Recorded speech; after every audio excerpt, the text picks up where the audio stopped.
Clunisois, c'est donc une communauté de communes rurale, puisque sur les 41 communes qui constituent cette communauté, au total, on est à peine à 15 000 habitants. Les moines, la communauté de Cluny avaient choisi de s'établir ici parce qu'ils étaient en même temps assez au calme dans cette petite vallée, mais proches des passages des communications.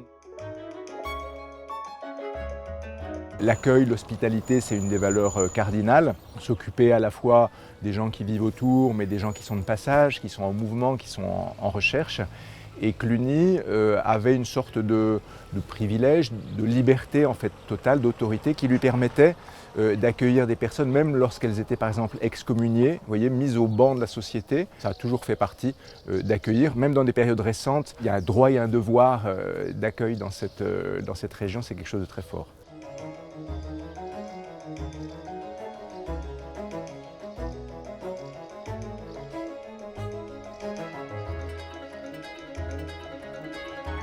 On a été très vite au niveau de la mairie sollicité par des habitants de la commune, des tas de gens qui nous ont dit qu'est-ce qu'on peut faire. Il y a eu un grand élan de solidarité en disant j'ai des choses à porter, aussi bien des couvertures, des tentes que du matériel médical. Et du coup l'organisation avec des habitants du territoire, avec des élus, d'une visite en fait à la frontière slovaco-ukrainienne.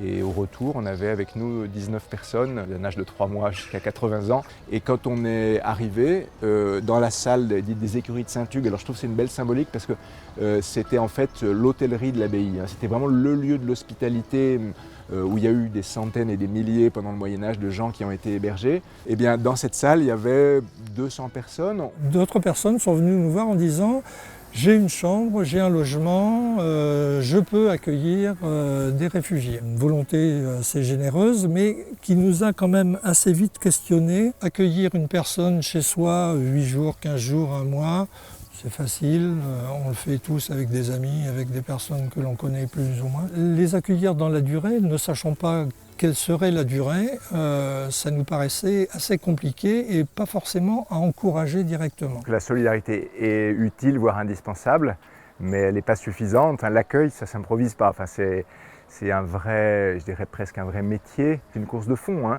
Il faut tenir dans la durée. C'est la conjugaison des valeurs et ensuite d'une organisation vraiment extrêmement vigilante, précise, avec un minimum de moyens aussi.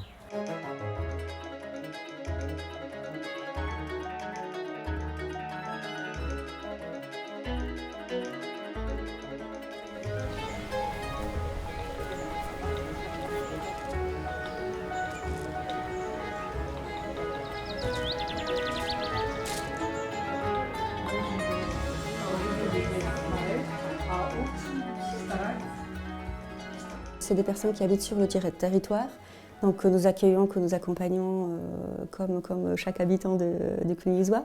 Ce sont des personnes régularisées au séjour, donc qui ont droit à différents accompagnements, différentes aides comme chaque habitant du territoire. C'est un peu ma double casquette ou double culture qui m'a permis d'accompagner peut-être un petit peu mieux au début ces personnes, parlant une langue qui leur est proche. Et venant d'un cercle culturel slave aussi, ça fait 16 ans que je vis là et j'ai toujours trouvé que c'était une richesse et valeur ajoutée, en tout cas pour mes employeurs et pour moi, et jamais un frein, au contraire. Le Clunisois. Donc ça, Valentina, c'est une petite affiche. Saône, Là, Saône-et-Loire. Saône-et-Loire. Saône-et-Loire. Vous connaissez Saône-et-Loire? Comme on a signé le contrat territorial d'accueil et d'intégration, c'est la première année qu'il y a quelque chose d'un peu structuré. Et plus on structure, plus les bénévoles sont pris dans un cadre, plus c'est facile pour moi d'intégrer de nouvelles personnes et puis de proposer après des activités différentes. Il faut faire des supports en fait en fonction quand même de notre territoire. Il y a très peu de livres spécifiquement faits pour le milieu rural. C'est-à-dire qu'on a toutes les méthodes, tout ce qui existe, c'est toujours urbain. C'est-à-dire que les gens prennent le métro, ça sont à Paris, à Bordeaux, voilà. Donc le milieu rural n'est pas représenté dans les méthodes de FLE. Donc il y a beaucoup de choses à inventer.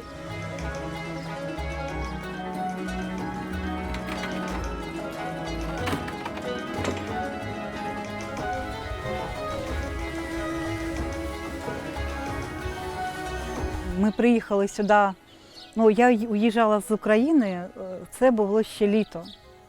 Це був май місяць. Я з собою, крім як літніх вещей і одну куртку, я нічого не брала. В Польщі то, що я була, так, я жила в 4 місяці в Польщі, там до 4,5 десь так. Я собі щось купила, але ми сюди приїхали, вже була зима, у мене не було зимних речей не було. І мені треба було купити дитині в першу чергу, потім може щось собі купити. І ще плюс за квартиру треба платити, тому мені потрібно було гроші.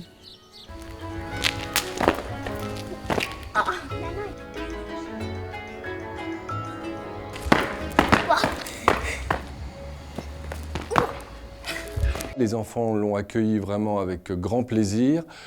Ils se sont tout de suite mis à jouer avec elle et je pense qu'ils ont utilisé d'autres langages que le langage oral pour communiquer avec elle. Elle est complètement intégrée, c'est-à-dire qu'elle a des activités spécifiques en français et l'après-midi, j'essaie de l'intégrer au maximum dans les activités d'éveil type histoire géo, sciences ou arts plastiques. Les parents sont essentiels. Que ce soit des enfants primo-arrivants ou les enfants de Salornay. Quand les parents s'impliquent dans l'éducation et même dans l'école, les enfants le ressentent. Pour moi, c'est une enfant qui vient de l'étranger, elle apporte autant, je dirais, que les autres enfants. Et c'est vraiment un triangle entre les parents, les enfants et l'enseignant. То, як кажуть, от вже рік скитаюсь по Європі. І це дуже тяжко. Поначалу дуже було тяжко, зараз немножечко ти привикаєш, що ти вже живеш в другій країні, люди також живуть по-другому, і ти вже звикаєш, чуть-чуть звикаєш до того, що треба, ти звикаєш і чуть-чуть себе міняєш. А так, дуже важко. Ти хоч нічого не скажеш.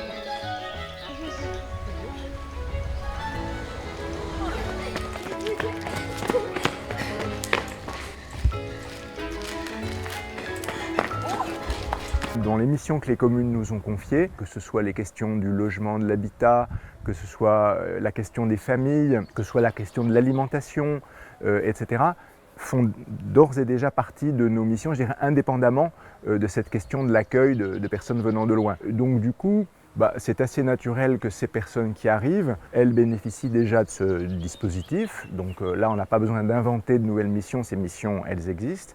Il faut simplement, je dirais, les adapter et les coordonner aux conditions spécifiques des personnes qui arrivent, parce qu'elles sont quand même avec des handicaps particuliers, ne serait-ce que linguistiques. Ici, en Clunisois, on a quand même beaucoup tendance à raisonner sur le temps long, que ce soit à cause de l'aridité, de la montée des eaux, que ce soit à cause des conflits. Eh bien, la quantité de personnes qui auront besoin de quitter l'endroit où ils habitent pour venir, c'est quelque chose qui ne va pas faiblir. Et donc, s'organiser pour être en capacité d'accueillir, c'est quelque chose qui nous donne un peu de sérénité, si on peut dire, en se disant « ok, on ne va pas être pris de court, on sait faire ». Et si ça finissait par nous arriver à nous, on peut se dire si d'autres travaillent comme on essaie de le faire, il y a des chances que le sort de tout le monde soit plutôt meilleur dans le futur. Donc on est vraiment dans cette idée, travaillons pour l'avenir, travaillons pour les générations qui nous suivent. Et l'accueil est vital en fait. C'est vraiment une conviction qu'on a ici, mais pas qu'ici, j'imagine que partout on raisonne un peu comme ça.